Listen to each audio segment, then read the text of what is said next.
Hi, my name is Roy Collin and welcome to the show. I've also got 5 podcasts: The Awakening Podcast, exposing fraud and corruption, but with solutions; the Crypto Podcast, on about all things blockchain, NFTs, crypto; the Meditation Podcast, talking about all different types of meditation, but there's also meditations there from 1 minute to 2 hours. And the other one's the Learn Polish Podcast. So if you're interested in learning Polish, you can do that. And the other one is Speaking with Roy Collin. And I just have guests from around the world talking about either public speaking or also about their book or just general life in general. And you'll find everything on bio.link/podcaster. I'm also a podcasting coach. And you see the QR code there, and it's also on my link as well. And if you're interested in actually going on some podcast shows, I'm helping people doing that. Or if you're interested in sponsorship, you can contact me. And I'd like to thank my sponsor, DanielPacker.com. He helps people with anxiety, stress, and addictions. He's got a 90% success rate, and you only pay if you're successful. So be sure to check him out, DanielPacker.com. I hope you enjoyed this week's show. Welcome to the Meditation and Speaking podcast, and you'll understand why I'm actually doing both because of my next guest. So he's American, but he's living in Holland. Motivational speaker, author, not of one book, not of two. He'll be soon his 35th book, which is impressive. Meditator and also a coach. Please welcome Bradley Charbonneau. I don't know that I did. Yeah. You probably want to slap me now for No. You even got some of the accent. Go Charbonneau. I love it. A little of the French love. Exactly. Yeah. So, welcome to the show. So, you might let the listeners know a little bit more about Bradley. Great. Thank you so much. It's great to be here. We just had a fantastic chat before we hit record, and it's really great to meet you. Great to be on here. Great to see how we have so much in common, especially about speaking and meditating and talking about Toastmasters and it's all here's one quick thing about me, and that is that I used to theorize and philosophize and dream and hope and wish and about whatever action I was hoping to take, and yet I wouldn't take action. And then one day I finally took action and everything changed. And it's the same as we were kind of just joking about, meditation. I used to think I have to move to Nepal, live on a hilltop in a, as a monk, wear an orange robe, shave my head. Exactly. And I was going to shave your head first to get, before we go there. Like, yeah.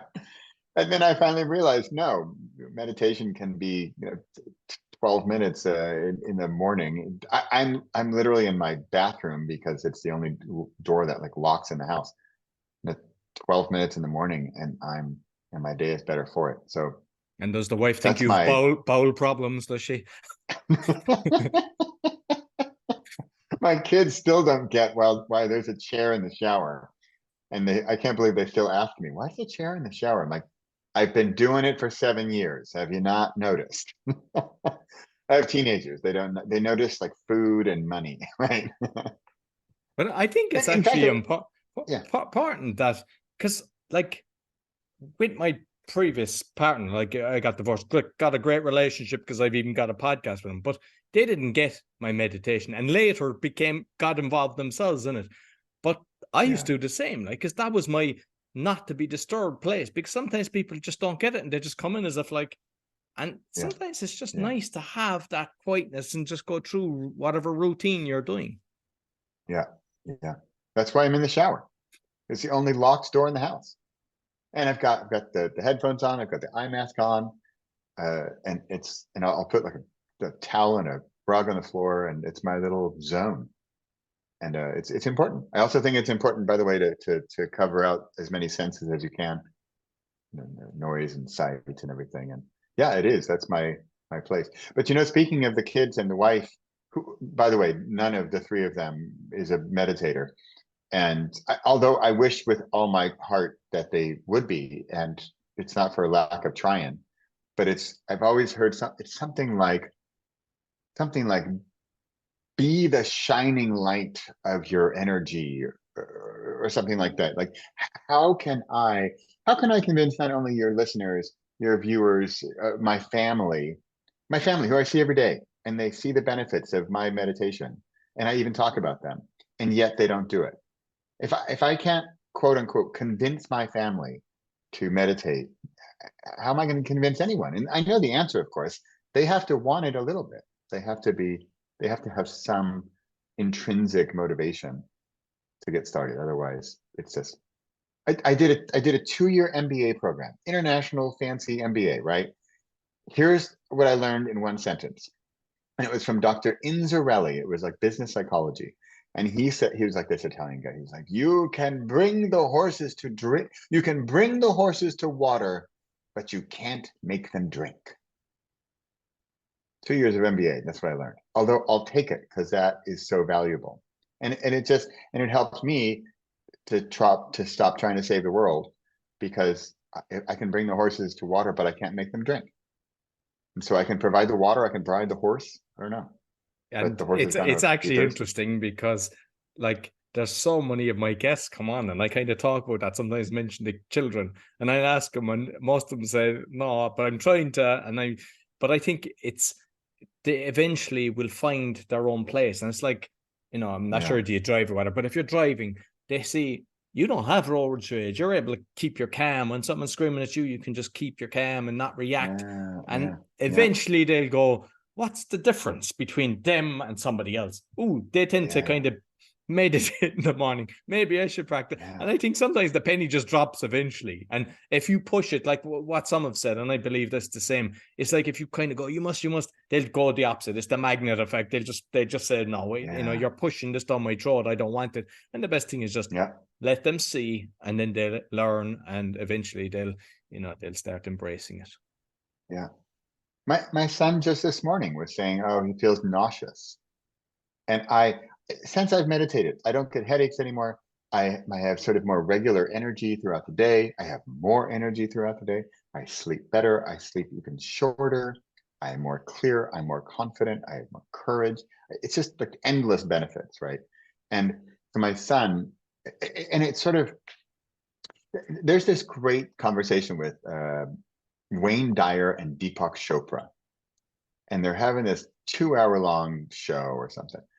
And then Wayne, he's always making fun of Deepak, and because Deepak's answer for every question Wayne has, and then Wayne makes fun of Deepak's Indian accent, and he says, Deepak, can you help me with this thing? I don't know what to do. Or what should I do about this problem with my wife or my family or my job or my something? And he says, and Deepak, you always have the same answer. Meditate. Meditate. He's making fun of Deepak Chopra because that's his answer for everything. And it's not my answer for everything, but it's my answer for a lot of things. But I think people, I don't know, if they're not ready to hear it, then they don't hear it. They don't want to hear it. I don't know. What's I don't your know. journey? Like how did you actually start getting into meditation? For me, it was very clear. It was my father was dying of cancer. And I was not at all a meditator before that. I didn't have a drop of spirituality in me before, or even much believe in it or anything. But then when my dad was dying of cancer, I went crazy. I'm quite the researcher. I will dig deep in anything. I'll read the books and watch the courses or whatever, anything to find out, especially if I have a big reason. And this was basically, how can I save my dad? That was my thinking. And I went everything from full-on Western medicine to crazy woo-woo out there wacko stuff, and then sort of everything in between.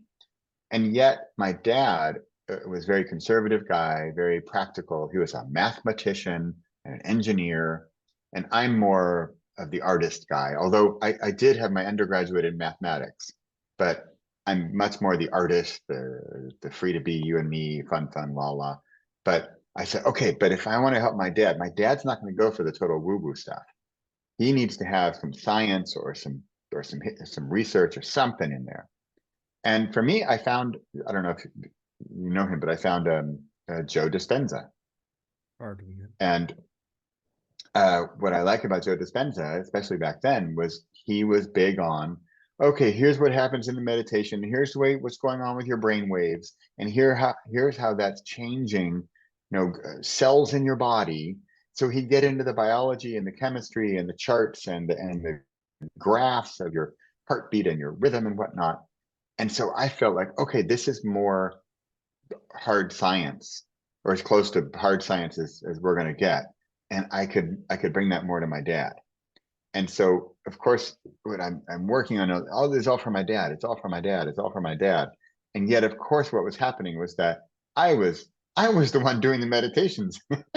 I was the one reading the books and learning the stuff. And then at some point, it kind of clicked. I'm like, huh, this stuff's actually kind of cool.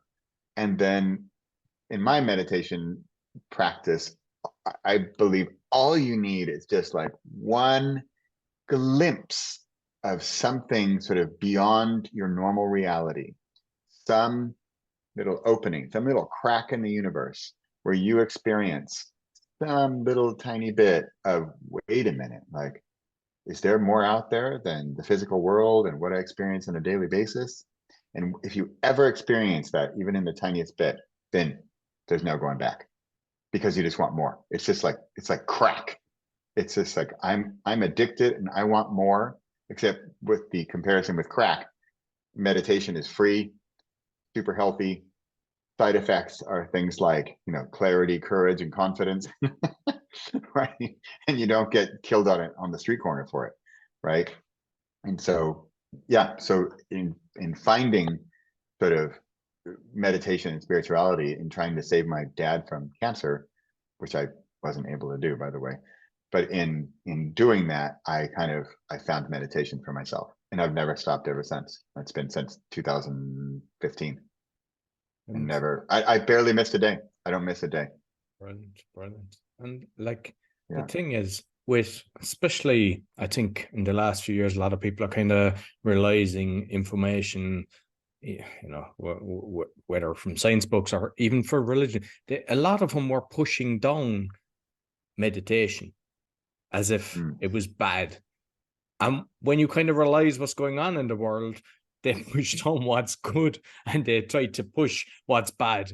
And then you kind of realize it's when you get the benefits yourself, because like, I just know myself. I mean, how I got into it, I just lost everything. I'd lost my own houses and loads of different things. And that's how I kind of got into it. I'd done the guided meditation. But it's kind of since that moment, I mean, even my mom was saying the other day, I was talking to her and my cousin, and my mom said, he never gets stressed. And I don't. It's like, it's not that I don't have a moment of, but it's like, I'm in full control of everything. And it's basically just down to breathing, just down to, like, even in the morning, like, I just sit there and just kind of have a think, what would I like to do today? It's like, it's not pushing anything. It's just kind of being present as well. It's like, I think we appreciate I don't know about you, but I appreciate the smaller things in life a lot more since I've kind of gone through this. Before I was always pushing for the big house, trying to get a bigger car. And now it's like, it's all about the moments, really enjoying the meal with the family and just all these different things. Yeah. It's funny you say the small things. So every single day now I do a YouTube short, 15 seconds. And I'm a big believer in the practice, daily habits, just like writing and meditation, daily meditation. So since November 1st, 2022, which was 10-year anniversary of my when I started writing. And so November 1st, 2022, I started doing a YouTube short every single day. And my YouTube short this morning, I was walking my dog in the woods and the sun was coming in through the mist and the trees and the sun rays. It was just this magical moment. And that was my video is literally what you just said. It's just enjoying those small moments and how that is one of the secrets to happiness, to enjoying these small moments. That's it. It's really so simple. Well, we can kind of integrate the meditation with speaking, but I'd like to know your kind of speaking journey as well, because I know, like we mentioned prior, like, you're involved in Toastmasters and I am, but I'd like to know your own kind of speaking journey as well then. Well, well, then this is a perfect segue, because where do I get that clarity of what is my speech going to be about, for example? And I get it in meditation. And so often, as we mentioned, we were in Toastmasters. And so I think you and I are both not traditional Toastmasters members, because we were talking more about We're the improv rebels. comedy. We're the rebels, right? And so we break the rules and stuff. And so, for example, I used to rehearse my speeches, 20, 30 times. But now, especially thanks to meditation, I know my topic. I've got my topic in my head for a week or two, and I'll probably make bullet points or an outline of some kind. And I might rehearse a couple times, but my real rehearsal is in meditation. And so often I'm listening to a guided meditation and I'm not really hearing it anymore. It's more background noise. And because I'm not even consciously going through it's not like, okay, and then point number 1 is about bananas and point number 2 is going to be about grapes.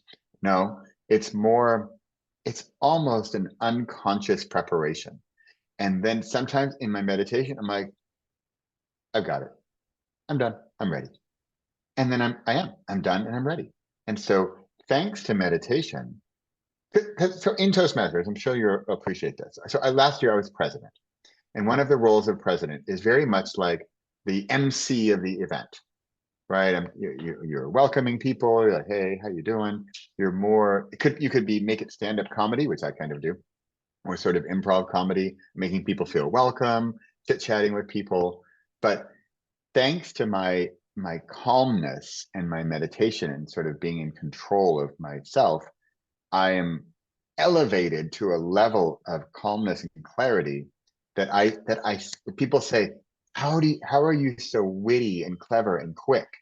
And I say, it's really meditation, because I don't have all that clutter in my mind of, oh, what is point number 2 of my speech? Oh, and then point number 3, I've got it. It's all here. It's just, I have this calmness that allows the good stuff to come out. It's not cluttered by junk. And I mean, I've never actually mentioned this on either of the podcasts, but when I was prepared, I kind of made a decision. I was late in life. I was kind of like, 45 or something like that when I decided, okay, I need to get good at public speaking. And so I went kind of all in. And I was looking at people that were really struggling to come up with an idea and everything. And I never had that problem. I done hundreds, and a lot of people will do the same speech or just kind of tweak it. I'd do completely different, but I would do that as well. I'd be like, sometimes I just go in my head and I'm like visualizing how I'm doing it. And I go, okay, and I'm just visualizing it being good and giving value as well. And it was always working out like the way I would see it to be. It was never going, because sometimes other people do the opposite. And I think it's an important point. A lot of people, their visualization is the negative and the bad things that can happen. And if you're throwing that out there and you're thinking only of that, that's why it might happen, or the fear kicks in and you start buckling and you quivering. Whereas if you start thinking in the positive, you put the positive, and it's like kind of predicting the future. The future is going to be this because I've said it's going to be this, and that's how it happens. Wow. This is an awesome conversation. I love this mixing up the meditation and the speaking. Because this is a perfect example of, we were talking earlier about like a solo monologue podcast versus a conversation. And this is I'm so excited about talking with you, because also we have so much in common with the Toastmasters and the podcast and the speaking, but talking about something. And I think this is a perfect example of the dialogue as compared to like me just writing a book. If it's just me, then it's a monologue. And that's fine. I've got my story. I'll tell my story. That's great. But now the back and forth, and the fact that we're live and talking about this, a real conversation, that's when sometimes the real good stuff comes out. And it's unexpected. We didn't rehearse. Here's a Toastmaster note. We didn't rehearse this. I don't have an outline here of our, okay, at minute 32, talk about this, right? No, because I think we're so sort of elevated in our calm. It's so interesting you mentioned about the car and how hey, why aren't you stressed? I get that too. Yeah, I don't stress out about much at all. And I think like the meditation, when it comes through as well, you're in flow, and it's and like, because we discussed that at the start, we both kind of realized that there's definitely a massive advantage to Toastmasters and how it helps people. The table topics is more spontaneous, and it's a lot better. But then there's people, they get to a certain level and it's it's regimental, and you can see it. And like, I've even seen people, they're on stage, they're here, then they move to the middle because they're in the middle of the story, and then they're at the end. And it's like, it's like I could put the coin in the back of your back, you know, to do the robot. And it's like, you know, and when you speak from the heart, that doesn't happen.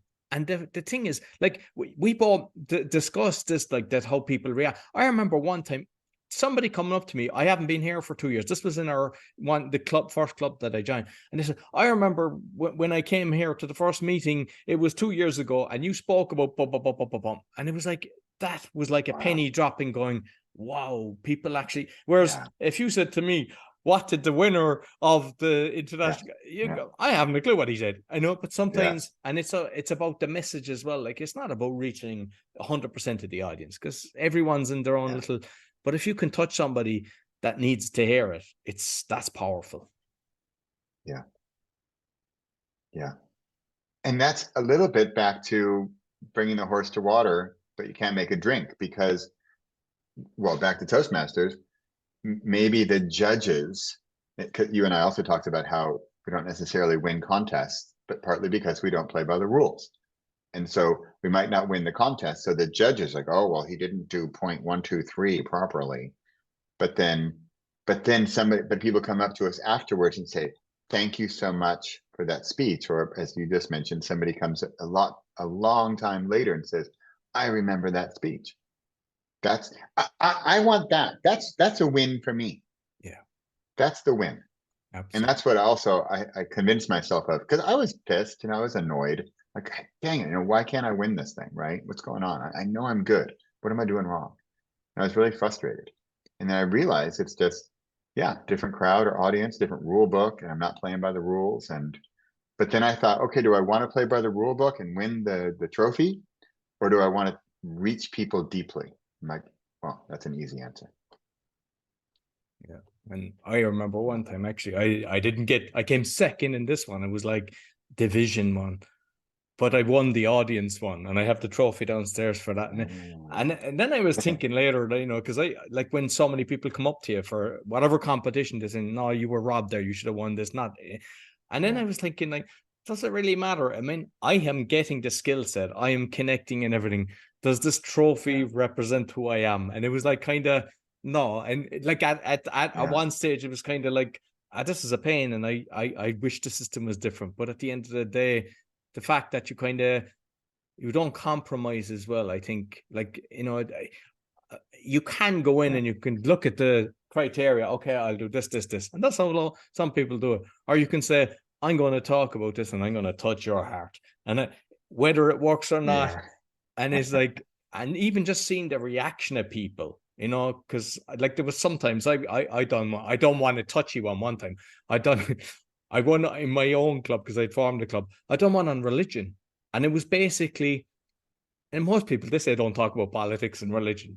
But it was like, I'm going to talk about the thing that each one has a flaw in, but then we were judging each other. So there was a kind of message. And I brought it through the kind of less ones first, and they all laughing. And I knew the minute I touched on a certain religion, which religion they were. But that was my point. And I wish I had a camera behind me to see the reaction. So half the audience loved it, and half because of the way I done it. And so it got past my one club, and the next, I don't know, it was a third. But I done it. I didn't actually, the reason I did it is I didn't want to be going further. I just kind of said, I'm going to do this for the crack. But it was so interesting for me to see how people, based on their belief system, everything is good as long as what you say is what I believe in. And we have to be conscious of that. Let's try to switch it around and get inside their head and see, why do they have that, instead of attack? Because that's going on in the world at the moment. You believe this, I believe that, and we attack each other. Let's try to reverse it and try to. Speaking of what's going on in the world right now, I think if everybody meditated for 20 minutes of every morning, the world would be an immeasurably better place. Absolutely. And I mentioned reverse it. And I think that kind of leads into your writing, because I think reversing it is something that you kind of touch on. Yeah. Well, it's very, as we talked about a little bit earlier, the idea of meditation, and back to the oh, I have to, move to Nepal and live on a hilltop and all that, because that's a big, massive thing that, honestly, who's really going to do that, right? Who's really going to, and is that really the solution? And are you really going to find, enlightenment on the mountaintop in Nepal? Maybe, but are you really going to go? Yeah, you're going to go when you're 67 and you're retired and you finally are going to do it. Well, why not benefit earlier? And why wait all that time for the big mountain? And so in my writing, like I've written now, as in 2 days, I will have written 35 books. And I often get the question, oh, I'm working on my first book. Oh yeah, it's going to be a magnificent masterpiece, mega mountain of masterpiece. And I say, great. When's it going to be finished? I'm like, oh yeah, I need, 7, 8 more edits, and I need to get a couple more PhDs, and I should probably have more drama in my life. I should get married and divorced a few times. And, it's never going to happen. And so, well, maybe never, but I don't know. It never is a long time, but probably not anytime soon. And so again, humor, fun, lightness, meditator here. Like I want lightness. I want fun. I want humor. I want you to break through as like a breakthrough coach that I am. I want you to break through your fears. And so it's going to be a big challenge for me to help you get over your big mountain. So we'll get there. But my theory, my technique, sort of my philosophy is, let's get over a little hill first, and then we'll talk about the mountain. And so for me, the little hill, especially in my writing, author, coaching world, is I want you to write a ridiculously short book. I'm mostly a nonfiction author. I do some fiction, but mostly nonfiction author. And I want you to write a crazy short book in a weekend. And you're going to say, oh, in a weekend, how am I going to write my 312 page, saga? I'm like, you're not. Even if it's 3 pages, that's fine. But we are going to get over that hill. We're going to get you a title, subtitle, cover, back cover, maybe 3 chapters. And I've got a structure for all of this stuff. But we're going to finish this little hill. And to make it easier and more fun, I know you've got your big, fantastic idea, the big mountain. So what we're going to do is this first book, The Little Hill, is going to be the opposite topic. So we're going to take your fantastic idea and take it 180 degrees, and we're going to write as if that's the big message you want to get across. Like, in fact, so my book coming out in 2 days, it's the absolute opposite of everything I believe in. And the book is called Procrastinate. And it's what's the subtitle? The subtitle is maybe put it off again. You should probably do some more laundry, and put the pro in procrastinate. All right. So it's flipping it, that it's making procrastination a positive thing. Now, in my experience, procrastination is a miserable thing that well, it's fun for a little while, but then it really digs into you. So I'm twisting this idea on its head, and I'm making light of my big idea. And so I wrote that, by the way, I wrote this book, Procrastinate, in 2 hours. It's like 30 pages or something, right? It's really short. But it took you And 3 years to do that, yeah? Yes, exactly. Yes, it took me, yes. Of course, that's an awesome procrastinate joke right there. I put it off for 3 years, and then it took me 2 hours. But that's actually pretty much the exact summary. That's a great point, because that summarizes beautifully the whole point here. Because usually you're going to procrastinate for 3 years, and then it's going to take you 2 hours. So that's my goal. The program's called Book in a Weekend, and I've got it all laid out, Friday evening to Sunday evening. Here, I can even tell you, Friday evening is about clarity. Saturday is courage, and Sunday is confidence. The clarity to know what to do, the courage to do it, and the confidence to finish. That's what's going to happen in 2.5 days. And by Sunday evening, you've got a book. And that's it. And the book's going to be fun. We're going to get it done.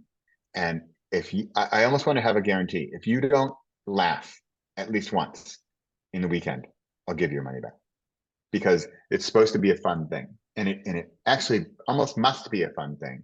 But I get a lot of, oh, but Bradley, I'm not funny. I'm like, if you twist your idea 180 degrees, right? Just like with procrastinate, I'm like promoting procrastination, right? I absolutely do not want to do that. That's procrastination is a brutal thing. And here I am making fun of it. So I have a calendar. I have like a bonus content, and I have a calendar, and I make this like pretty calendar, and it has date. It's not Monday, Tuesday, Wednesday.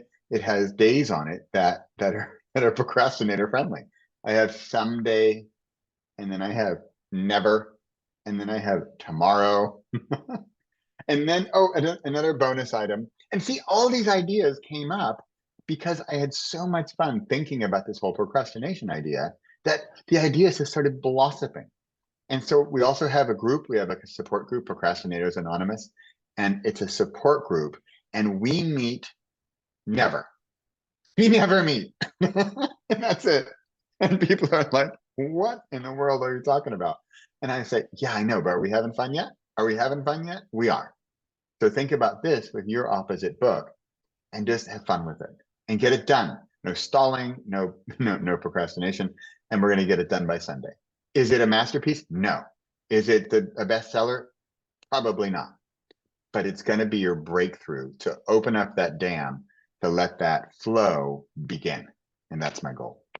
And that's my story. And I'm sticking with it. I actually done a post a few years ago that I formed Procrastinators Anonymous 2 years ago. We've yet to meet. No way. And there was people going, I'd be interested in joining. And I just know from their personality, they didn't realize I was taking the baseline. I could get in trouble with that. You're right. I could get people joining and saying, when do we meet? And then I'm going to keep on with a joke. Tomorrow. Brilliant. I could get pissed off. With the books, then are you kind of doing print on demand and also with audio? Are you kind of, because I mean, we actually have to touch on that later as well, because you've given me a meditation as well to share with the listeners. Yeah. So I've been the traditional published route. I can recommend the traditionally published route if you have years of time and you don't need any money.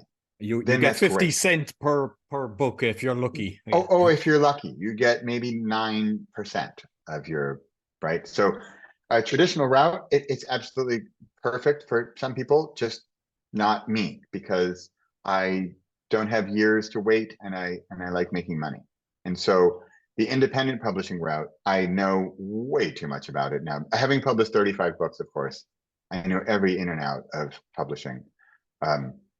And I even I'm such a teacher kind of guy. I just love teaching. And so especially when I know something, especially sort of technical or difficult, I'll make a course about it or a YouTube video or something. So yes. And then audiobooks, well, as we've been talking about here with speaking, I am a huge fan of audiobooks as a listener, but also as a narrator. And especially as a nonfiction narrator, you should probably be the voice of your audiobook. If you're a fiction book, that's a whole different story. But nonfiction, you want to be your brand. You want to have your voice be recognized, and you probably know your book from your heart more than a narrator would ever. So I'm a big fan and proponent of especially nonfiction book narration. I've had a lot of fun with that. I don't think we've the money anyway to hire Morgan Freeman. I mean, he's the only guy I know that would probably sound good on the book. Yeah. I used to have a fridge magnet that said, I wish Morgan Freeman narrated my life. I gotta find it.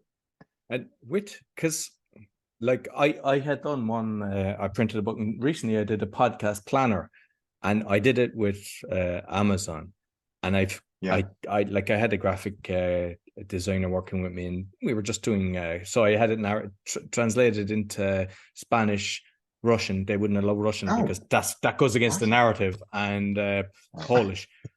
And we done it took so many reruns. No, this is wrong. So we had it perfect, eventually approved, and then we done the exact same thing for the Spanish ones. Kept coming back. Like, it took so long, and I spoke to other people.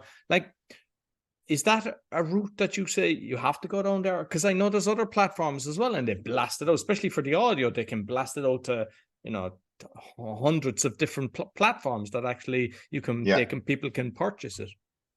Yeah. So the one word answer is called draft to digital with the number 2, draft to digital. And they are a distributor that if you choose, they can distribute to almost every distributor it's sort of a meta distributor. They distribute to the other distributors. And so if you're listening, you think I want to publish my book everywhere but I want minimal effort, draft to digital is all you need. And they check every box. They'll get it onto Amazon, Barnes and Noble, Apple, Google, Kobo, libraries. It's amazing. And they've even recently done print, and they will even connect with another fantastic company called Findaway Voices. Findaway Voices does audio distribution, audiobook distribution. So if you're listening to this and you're thinking, oh, it must be so difficult to publish my book to all these places, all you really need is draft to digital. That's it. If you want the more complex story, there are reasons, especially for me, if you have a bunch of books, or you're really planning on like a career as an author, then you want to go directly to some of the distributors like Amazon, Apple, Google, Kobo, Barnes and Noble, those 5. But otherwise, if you just decide I want to get this thing done, I just want to get it out there, I want it to be simple and easy. Oh, it costs nothing, by the way. So you can get up for draft to digital and you have your book published to the planet with some clicks and some uploads. Excellent. Yeah, it's a fantastic service. Brilliant. And I mean, the fact that you've done so many books, what kind of advice would you give to yourself for the first audio that you have done now that you've kind of done?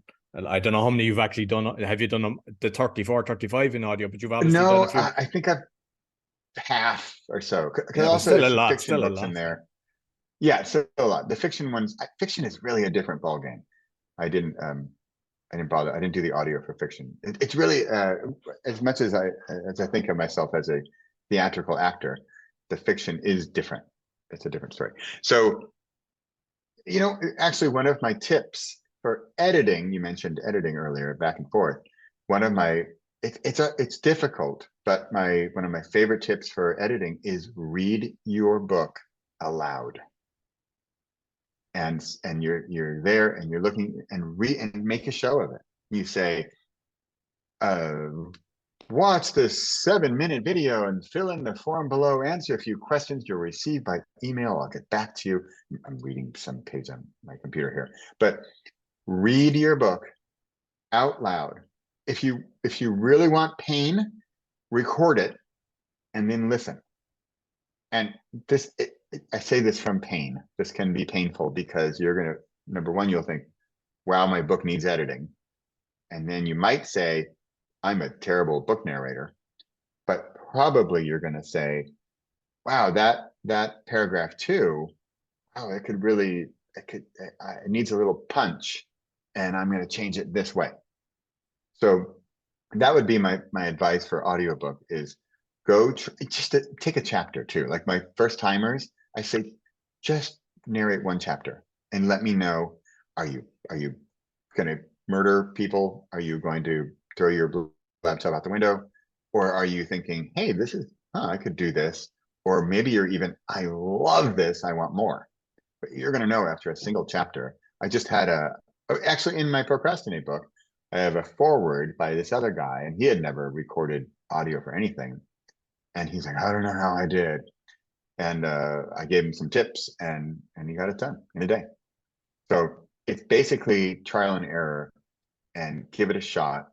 And then if you decide, by the way, that you don't want to narrate your own book, at Findaway Voices, which is a fantastic company, they have a whole marketplace of narrators. You can look it up by accent and male, female, accent, Irish from the South, Irish from Cork.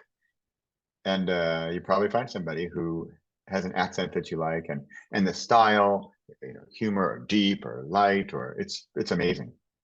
The whole Findaway Voices is an awesome company. Brilliant. Great And stuff. like when you were doing recording, then did you find that you had to limit it to a certain time, or had you ways of making sure that your energy was up? Because I mean, every day isn't always, roses in the garden. There's days that we kind of like. Yeah. Did you just decide I'm not recording that day, or did you decide I'm going to do X amount and to keep the energy kind of, because you don't want it kind of varying from the start of the book to kind of halfway through? Yes, that's an excellent point, because I think listeners will hear that. Wow, in chapter 7, he was pretty tired, right? So yeah, that's important. And so morning guy that I am, and especially and we were talking about meditation, I would post meditation, do my narrations, because that's when I'm clearest, my energy is strong.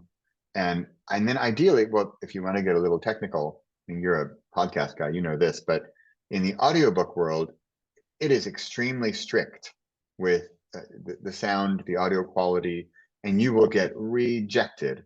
I got rejected once. It said, at the end of chapter 3, there's a little chirp after the chapter. Rejected. And so I've got to go listen in and find some little click noise, or, I tap the table or something. And so that's important too, is having a good soundproof room, which can absolutely be a closet, by the way, a closet with lots of clothing, if you want to go kind of old school, and buy a decent So microphone. you came out of the closet when you done your audiobook. I Does your wife know? I did. I am a narrator, my dear. I am an audiobook narrator. I admit it. Yeah. So yeah. Oh, but speaking of noise, that's important too. Is the gardener, blowing leaves down the street, or is there fireworks going off? So that's why I literally record in my closet. So I don't have a fancy studio or anything, but the closet, it's got to be an enclosed space and no big echo and all that. And then here, you want one little technical tip. I don't know if you do this in podcasts, maybe it's different, but I'm reading my bit, and I'm reading along, and then I'm going to make a mistake. Oh no, I made a mistake. And so either you can clap, you go, yeah, you see the spike in the acoustics when you're yeah, editing it. yeah, or you can say, I usually say pop, pop, pop, really loud. And then when you're going back to edit, if you're doing the editing, then you go back to edit and you'll see the 3 big spikes. So my trick, and I learned this from this other guy, I love it. I messed up, and here's the next part, pop, pop, pop. So then I don't hit stop. I don't hit pause. I just keep going. I go back to where I was, and I say, oh, and then the banana met the grapefruit. And so then I can just, it's called ripple delete. And it pulls this, brings it together, and it takes out my mistake and the pop, pop, pop, and just flows. That one technical tip saves me hours and hours of work. Yeah, no, because And I think it's literally called sometimes if pop, I'm pop, doing pop. if I do say if I was doing like say the sponsorship thing or something like that, and there was something that I was saying, that's what I do. I just keep it quiet, and then I go, okay, I can just go in right, because sometimes you think, okay, I'll just go again and I'll use the front part of this, front part of, and then you end up having a load of files, and it becomes 10 times more work, because then you have to cut and paste and all this. And the best thing is what you've just said. It's 100 times easier to do. Yeah. I can get a really short audiobook done in a morning or 2 when I'm focused, because I'm just reading, and if I mess up, pop, pop, pop, mess up, keep going, and there's so much less editing time. But you're right about it's tiring. You said, oh, I'm not feeling great today. It's tiring. So I will few hours max per day, and then go do something else, because you'll notice it in your energy.